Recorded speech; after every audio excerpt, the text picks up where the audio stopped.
जय श्री कृष्ण प्रिय पाठकों, कैसे हैं आप। आशा करते हैं कि आप स्वस्थ और प्रसन्न होंगे।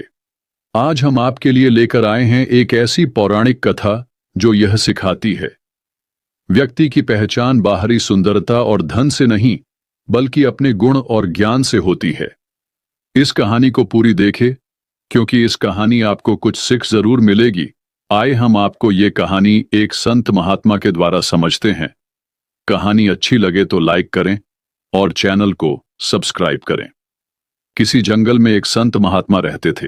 सन्यासियों वाली वेशभूषा थी और बातों में सदाचार का भाव चेहरे पर इतना तेज था कि कोई भी व्यक्ति उनसे प्रभावित हुए नहीं रह सकता था। एक बार जंगल में शहर का एक व्यक्ति आया और वो जब महात्मा जी की झोपड़ी से होकर गुजरा तो देखा बहुत से लोग महात्मा जी के दर्शन करने आए हुए थे।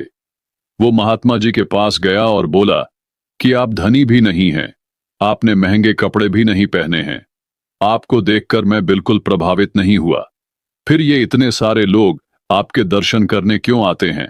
महात्मा जी ने उस व्यक्ति को अपनी एक अंगूठी उतार के दी और कहा कि आप इसे बाजार में बेच कर आएं और इसके बदले एक सोने की माला लेकर आना।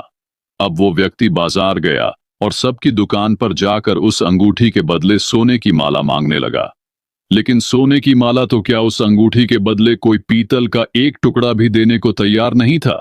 थक हार के व्यक्ति वापस महात्मा जी के पास पहुंचा और बोला कि इस अंगूठी की तो कोई कीमत ही नहीं है। महात्मा जी मुस्कुराए और बोले कि अब इस अंगूठी को पीछे वाली एक गली में सुनार की दुकान पर ले जाओ।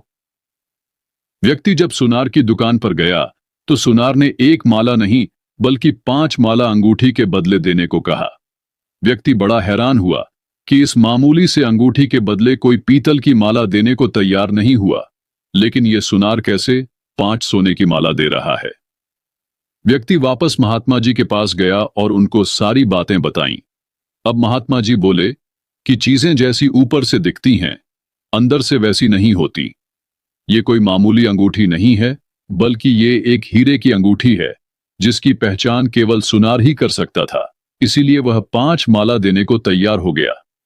ठीक वैसे ही मेरी वेशभूषा को देखकर तुम मुझसे प्रभावित नहीं हुए, लेकिन ज्ञान का प्रकाश लोगों को मेरी ओर खींच लाता है। व्यक्ति महात्मा जी की बातें सुनकर बड़ा शर्मिंदा हुआ। तात्पर्य कपड़ों से व्यक्ति की पहचान नहीं होती बल्कि आचरण और ज्ञान से व्यक्ति की पहचान होती है, यही प्रबोध है। मंगल कामनाओं के साथ जय जय श्री राम। शुभमस्तु।